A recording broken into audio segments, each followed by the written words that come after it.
Shalom. Selamat pagi bagi kita semua. Selamat kita berjumpa dalam ibadah minggu pertama di bulan Juli pada pagi hari ini. Dan bulan Juli ini ditetapkan oleh Gereja Masihi Injili di Timor sebagai bulan pendidikan.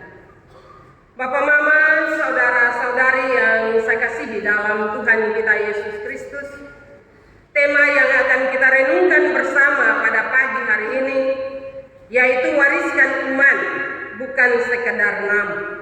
Peran orang tua dalam pendidikan. Bapak, Ibu, saudara-saudari yang saya kasihi dalam Tuhan,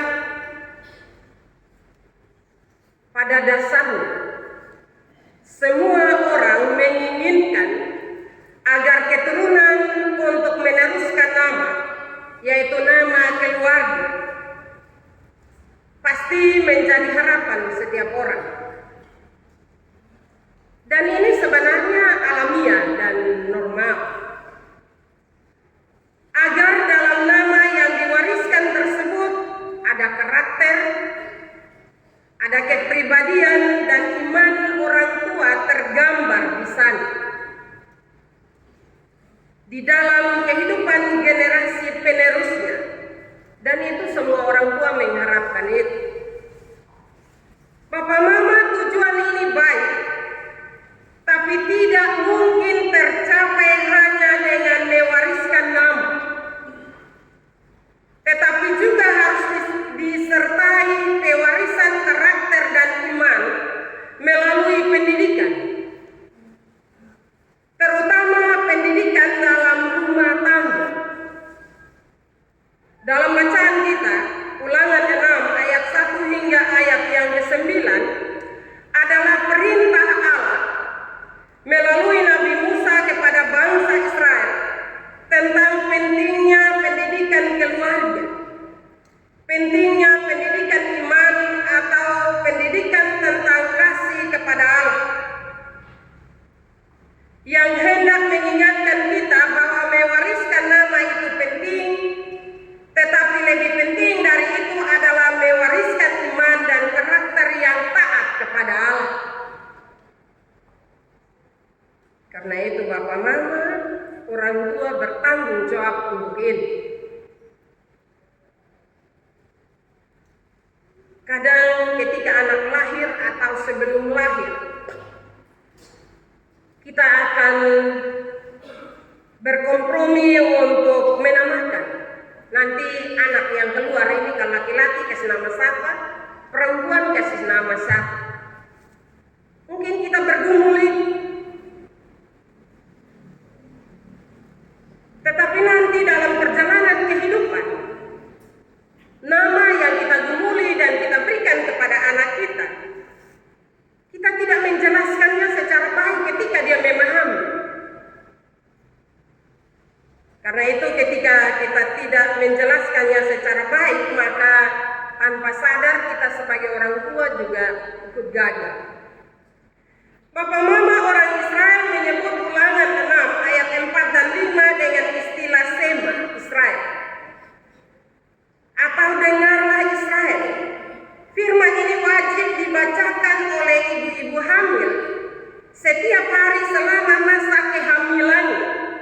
Wajib diperdengarkan oleh setiap orang tua selama masa pertumbuhan anak-anaknya, bahkan dijadikan hiasan atau tekelin di dahi dengan maksud agar pikiran mereka selalu dipenuhi dengan firman Tuhan dan diikat di lengan kiri agar semua pekerjaan yang dilakukan dipimpin oleh firman Tuhan. Di kusen pintu rumah atau di pintu pagar mereka dipasang mesusa, yaitu kotak kecil yang di dalamnya berisi firman Tuhan. Terutama Sema Israel ini sebagai ungkapan rasa hormat kepada firman Tuhan dan mengingat bahwa seluruh kehidupan keluarga berada di bawah perjanjian Allah. Dan juga budaya, salah satu budaya bangsa Israel, ketika seorang anak lahir, maka tanggung jawab bapaknya membisikkan Sema Israel ini ke telinga anaknya yang baru lahir. Papa mama, saudara-saudara yang saya kasih di dalam Tuhan, budaya ini adalah budaya yang baik. Tetapi bagaimana dengan budaya yang baik ini kita terapkan dalam kehidupan kita zaman sekarang? Anak lahir datang dan datang, ya suster yang koko duluan suster koko baru dikasih di mama, di pembapa sana ada, di pembapa ada di luar sana. Padahal ajaran Alkitab mengajarkan kepada kita sebuah tradisi bangsa Israel yang seharusnya kita teruskan. Dan itu harus dihafal, tidak saja dihafal oleh ibu-ibu hamil, tetapi juga harus dihafal oleh seorang bapak sebagai kepala keluarga, sehingga ketika anak itu dilahirkan, bapaknya langsung membisikkan sema Israel ini ke telinga anak yang baru lahir ini. Papa mama, saudara-saudari yang saya kasih di dalam Tuhan, sebagai orang Kristen kita tidak diwajibkan memakai tefillin atau memasang mezuzah. Dalam terang perjanjian baru, Allah menghendaki firman-Nya tertulis di dalam hati umat-Nya. Namun prinsip pelaksanaannya tetap berlaku bahwa rumah orang Kristen harus dipenuhi dengan firman Tuhan. Anak-anak Kristen harus dibimbing mengenal Tuhan. Kehidupan keluarga Kristen harus mencerminkan kasih kepada Allah. Orang tua harus lebih dahulu hidup dalam firman agar anak-anaknya bisa ikut. Musa berkata, firman ini harus ada dalam hatimu, yaitu hati para orang tua, agar anak-anakmu bisa melihat dan menurut, karena anak-anak lebih mudah meniru daripada mendengar. Mereka belajar dari apa yang mereka lihat setiap hari. Maka pendidikan karakter dan pendidikan iman memang harus dimulai dari keteladanan orang tua dan berlangsung dalam rumah dari hari ke hari. Pertanyaan bagi kita, ini sampai di mana Papa Mama? Karena itu kebenaran firman Tuhan pagi hari ini mau menyadarkan kita, mari kita kembali. Agar kebenaran firman Tuhan itu harus hidup dalam hati kita sebagai orang tua, baru kita wujudkan dalam perilaku hidup kita setiap hari. Sehingga anak-anak melihat, mendengar, dan mereka akan menerapkan dalam kehidupan mereka setiap hari. Contoh yang paling praktis Papa Mama, kalau kehidupan orang tua yang setiap hari selalu berdoa bersama dengan anak-anak, di sekolah minggu kalau guru bilang, ini hari siapa yang membangun berdoa, anak itu akan angkat tangan duluan. Kenapa Bapak Mama? Karena ada warisan iman yang diturunkan dari orang tua bagi anak-anak. Iman yang hidup selalu lebih kuat daripada nasihat yang panjang. Karena itu dalam ayat ke-7 Musa tidak berkata, ajarkanlah seminggu sekali atau ajarkan 6 sampai 8 jam sehari. Tetapi Musa bilang begini, ketika duduk, ketika berjalan, ketika berbaring, ketika bangun. Artinya Bapak Mama bahwa pendidikan iman bukan kegiatan sesak, tetapi harus dijadikan gaya hidup keluarga. Firman Tuhan harus menjadi budaya keluarga. Mengingat firman di tangan, di dahi, di pintu rumah, dalam firman ini berarti bahwa firman Tuhan harus hadir dalam seluruh aktivitas hidup keluarga kita. Bukan hanya di gereja, tetapi juga di rumah. Bukan hanya hari Minggu, tetapi setiap saat. Nah, soal bagi ketong Bapak Mama. Pendeta, kalau tiap hari ketong baca firman, aku tuh sampai kerja yang lain lah kok. Kerja yang lainnya lah.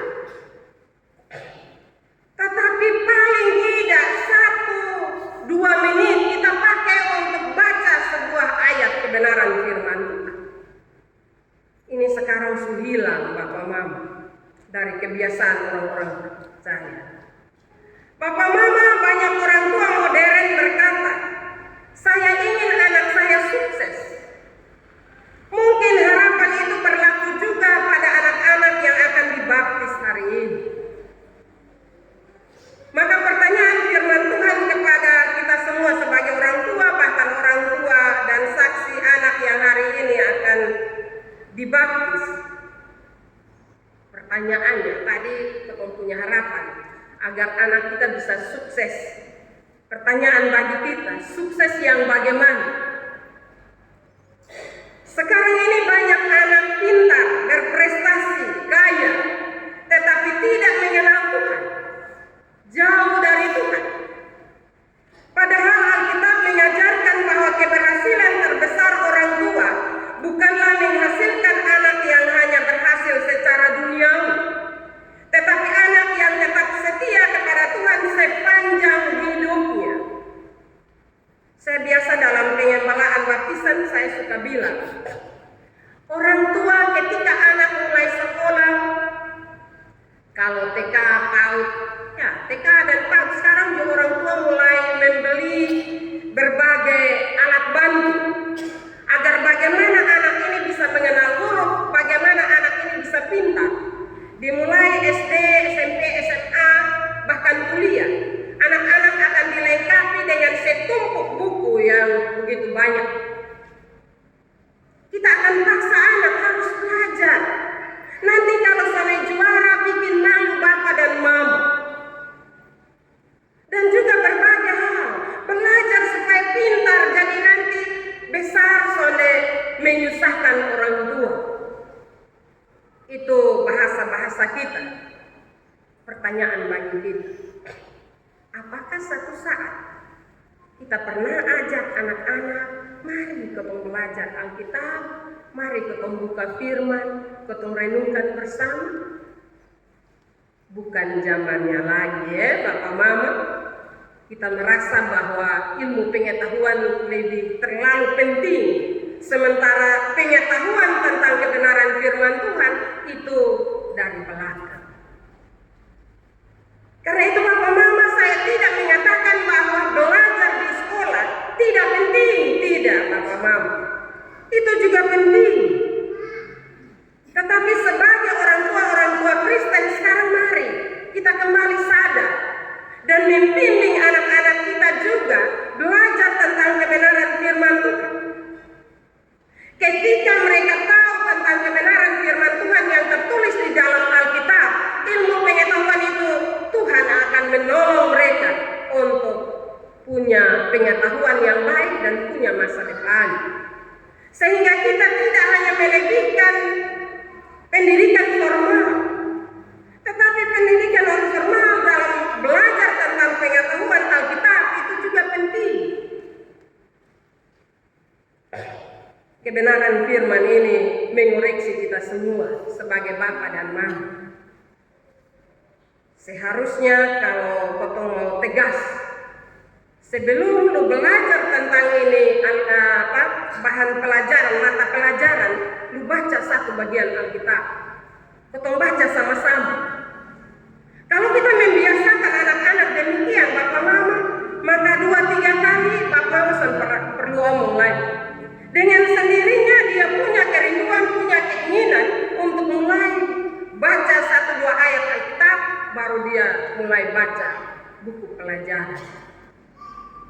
Bapak Mama, saudara-saudara yang saya kasih di dalam Tuhan, itu harus menjadi tanggung jawab kita sebagai orang tua. Kalau kita mau anak-anak kita berhasil, tidak saja berhasil dalam pendidikan, tetapi juga dalam karakter dan iman percaya kepada Yesus Kristus. Baptisan kudus yang kita lakukan hari ini adalah perjanjian kita dengan Allah untuk mengasihi dan tetap setia kepadanya. Maka selain nama yang diberikan bagi anak yang dibaptis, pendidikan yang baik, kasih sayang yang tulus, tapi saya mau mengatakan ada 3 warisan yang harus diberikan orang tua kepada anak-anak. Yaitu yang pertama, wariskan kasih kepada kepada Tuhan. Anak perlu melihat bahwa Tuhan adalah pusat kehidupan keluarga. Bukan sekedar nama yang disebut dalam doa, tetapi pribadi yang dikasihi dan juga ditaati. Dan itu harus kita ajarkan bagi anak-anak. Yang kedua, wariskan firman Tuhan. Biasakan membaca Alkitab bersama, berdoa bersama, menceritakan karya Tuhan, dan menjawab pertanyaan iman anak dengan sabar. Bapak, mama, saudara-saudara yang saya kasihi dalam Tuhan kita Yesus Kristus. Kebiasaan yang dulu, yang orang tua ajarkan bagi kita juga sudah mulai pudar. Kalau dulu potong mau tidur, nanti orang tua cerita, kasih kita cerita Alkitab. Setelah itu potong susun. Nanti besok mereka cerita lagi. Nah, kebiasaan-kebiasaan itu mulai hilang dalam kehidupan kita. Anak lu mau tidur di muka TV, kasih tinggal pi berkokok taruh di tempat tidur. Bagaimana anak mau tahu tentang kisah orang-orang beriman dalam Alkitab? Karena itu supaya dia tahu, Mama Madonju sekarang mulai rajin baca Alkitab sudah. Beli buku cerita tentang anak-anak, cerita Alkitab, baca. Kalau bagi mama yang tidak baca tidak salah juga. Kasih tahu orang baca dan cerita ke mama, nanti mama pasti bisa cerita. Kadang kalau pendeta ngomong begini, ada orang tua bilang, aku tuh tahu baca nah, aku cerita kasih dong apa. Tapi coba bapak mama dong. Ada satu kejadian di jalan situ. Bapak mama penonton, datang nih, setitik juga mama dong kadang lupa. Karena itu bapak mama, mari kita belajar mengenal kebenaran firman Tuhan dan kita menceritakan secara baik bagi anak-anak. Yang ketiga adalah keteladanan. Anak mungkin lupa apa yang kita katakan, tetapi mereka akan mengingat bagaimana kita hidup. Ketika orang tua mengampuni, jujur dalam menjalani hidup, rendah hati dan setia kepada Tuhan, anak-anak sedang melihat Injil dalam tindakan hidup kita setiap hari. Karena itu bapak mama, ketika dalam kehidupan rumah tangga, belajar untuk mengampuni dan memaafkan orang lain. Suami salah, istri memaafkan, istri salah, suami memaafkan, anak-anak salah, bapak dan mama maafkan anak-anak. Di situ anak-anak akan belajar rendah hati. Suami menghargai istri, istri menghargai suami, dan juga menghargai anak-anak. Setia kepada Tuhan. Datang kepada Tuhan bapak mama. Jangan hari Minggu sana gereja. Nah ini anak dong lihat dia. Nanti bapak dan mama bilang, ayo di gereja dulu. Dia balas bilang apa? Anak-anak zaman now sekarang, bapak dan mama sesuatu di gereja, suruh pilih. Karena itu bapak mama mau atau tidak, keteladanan hidup harus ada dalam kehidupan kita sebagai orang percaya. Ada pepatah yang menyatakan setiap generasi hanya berjarak satu generasi dari kehilangan imannya. Artinya bapak mama, jika satu generasi gagal melakukan pendidikan iman, maka generasi berikutnya sangat beresiko kehilangan iman tersebut. Karena iman tidak diwariskan melalui darah, tetapi melalui teladan, pengajaran, doa, dan kehidupan yang setia kepada Tuhan. Kalau saya, bapak mama, orang Rote, walaupun menikah dengan orang Alor dan tinggal di Kupang, saya tetap orang Rote, bapak mama. Karena darah yang mengalir dalam tubuh saya, sehingga saya sebagai orang Rote. Tapi kalau saya berpindah dari iman Kristiani, maka saya bukan orang Kristen lagi, bapak mama. Kalau kita tidak hidup dalam iman Kristiani kita, bapak mama, maka kehidupan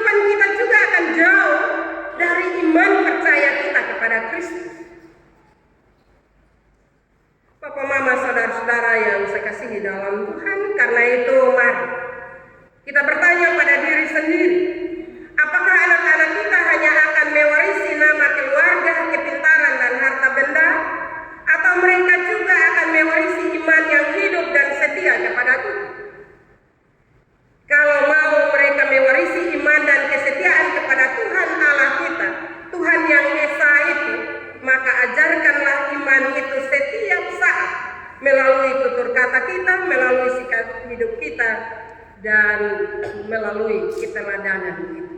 Mau atau tidak Bapak Mama, berpulang pada pribadi kita masing-masing. Kalau kita mau generasi kita ke depan menjadi generasi yang beriman dan percaya dan berkarakter Kristus Bapak Mama, maka ketong orang tua harus mulai bertobat dan mulai menggagas memberi pendidikan iman bagi anak-anak kita. Marilah, mungkin kita belum terlambat Bapak Mama. Belum terlambat, tidak ada kata terlambat bagi kita. Mari kita memulai itu dalam kehidupan keluarga kita masing-masing. Mungkin masih bolong-bolong, tidak apa-apa, tapi kita harus memulai agar generasi kita ke depan menjadi generasi yang memuliakan nama Tuhan. Firman Tuhan memberkati kita pada pagi hari ini. Amin.